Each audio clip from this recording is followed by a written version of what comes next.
It was a quiet Sunday morning when my wife, Jenna, dropped a revelation that shattered the calm I had been savoring.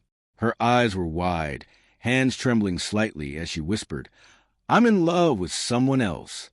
The word struck me like a physical blow. Yet, oddly, I didn't react with anger, disbelief, or pleading. Instead, I smiled softly and said, "Perfect!" Her face froze instantly. She had expected shock, tears, maybe an argument, certainly not the serene, almost indifferent reaction I offered. That quiet, controlled smile unsettled her immediately. Jenna began explaining, fumbling through vague reasons, emotions, and justifications. She anticipated me begging, negotiating, or trying to convince her to stay. But I had spent months observing the cracks in our marriage, the small betrayals and repeated lies. I knew that giving into confrontation, drama, or desperate emotion would hand her power I refused to grant. So I stayed calm, even as her confession spilled out like a flood of chaos. My steadiness stood in stark contrast to her turmoil, and I could see her confidence waver. Over the next few days, I created distance. Jenna attempted to reason, to manipulate, to engage my emotions. Each time, I responded with measured composure, calmly reiterating that if she wanted to leave, she was free to do so. I didn't block her or cut her off entirely.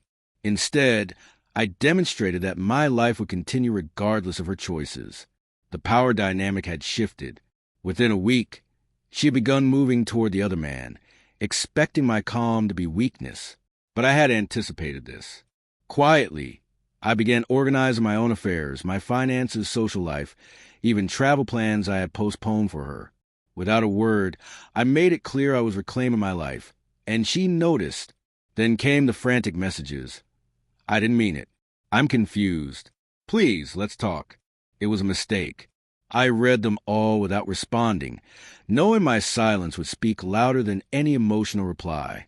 The control she had counted on was crumbling, and her panic became palpable. I could almost sense her frustration as she realized she had misjudged me completely. By the time she called, screaming and begging, I had already arranged plans independent of her.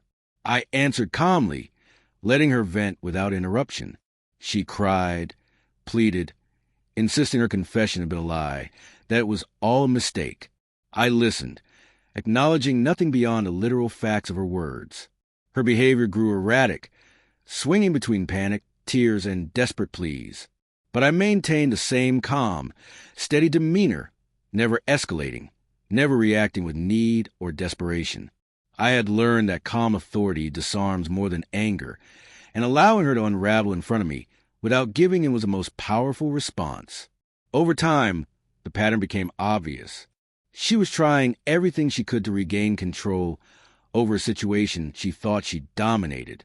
She assumed my emotions would dictate my actions, but she underestimated my capacity to stay composed, prioritize myself, and act deliberately to reclaim my life.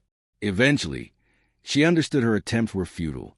Her tears, screams, and confessions had no effect on the calm, independent life I was building. That realization broke her. She finally grasped that I was no longer susceptible to her manipulations and that she had lost control completely.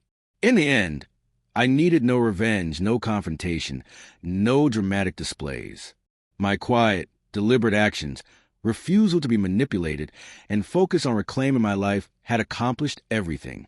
She had chased a fantasy, tried to manipulate me through chaos, and revealed her own vulnerability in the process. Meanwhile, I had pressed play on a life independent of her, a life she could no longer influence, no matter how desperate she became.